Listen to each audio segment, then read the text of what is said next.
Earlier this spring at Seabos, I saw this display of Masdevallia and I haven't been able to stop thinking about it. I am an orchid grower and I often grow orchids in glass, but I've never tried a Masdevallia, so today I am going to be using one of my favorite Masdevallias, this lovely little Masdevallia Pinocchio. I'm choosing this weird little slanted glass ball thing. This is the glass ball Phalaenopsis you may know me for, and this is another big, very pretty Phalaenopsis also living in glass. So getting started, I am just going to start filling the outside of the pot with sphagnum moss, trying to just create a very thin barrier between the glass and the center of the pot. This is the brand of sphagnum moss I use. I do like it. It is pretty cheap at Lowe's. However, there are a lot of things in it that you do tend to have to pick out.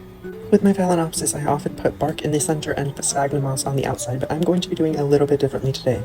Because Masdevallia are quite different than a normal Phalaenopsis because they don't like to dry out in the wild, or not completely, or very often at least.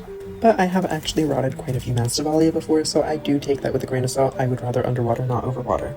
Because of that, I'm going to be putting a bit of very chunky orchid bark with some charcoal and perlite in it towards the center, but I am going to leave the original potting medium, which is bark on top, a very fine bark, and sphagnum moss on the bottom, so there will be still quite a bit of moisture in the center of the pot.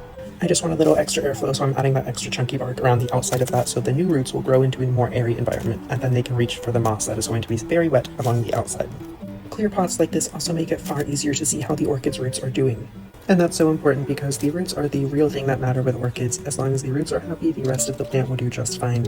I am making sure I have sphagnum moss all the way up to the top of the pot along the outside, but making sure I have that chunky orchid bark between the actual glass and the center of the pot, where all the old potting medium and roots are, so I don't have to disturb those too much and they get nice airflow all the way up to the top.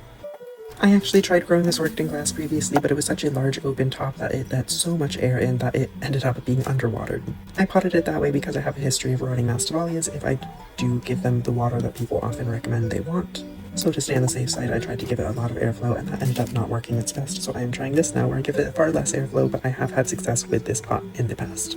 Or at least this style, so I know for general orchids it will work, I know how it behaves, I know all of that, so this should be pretty easy to adapt to a Masdevallia. Or at least that's the hope, because I don't know, I've been too scared to try putting a Masdevallia in glass again after I failed last time. So this is a big experiment for me and I'm really hoping it works out because I do not want to lose more of my favorite orchid. Luckily I still got a backup so I know I'll have extras. I absolutely love how this turned out and I think it is just such a stunning piece. I hope it continues to grow in beautifully and really fill out this pot. And I'm hoping I get to continue to see this orchid bloom and see this little wiggling lip. Have a good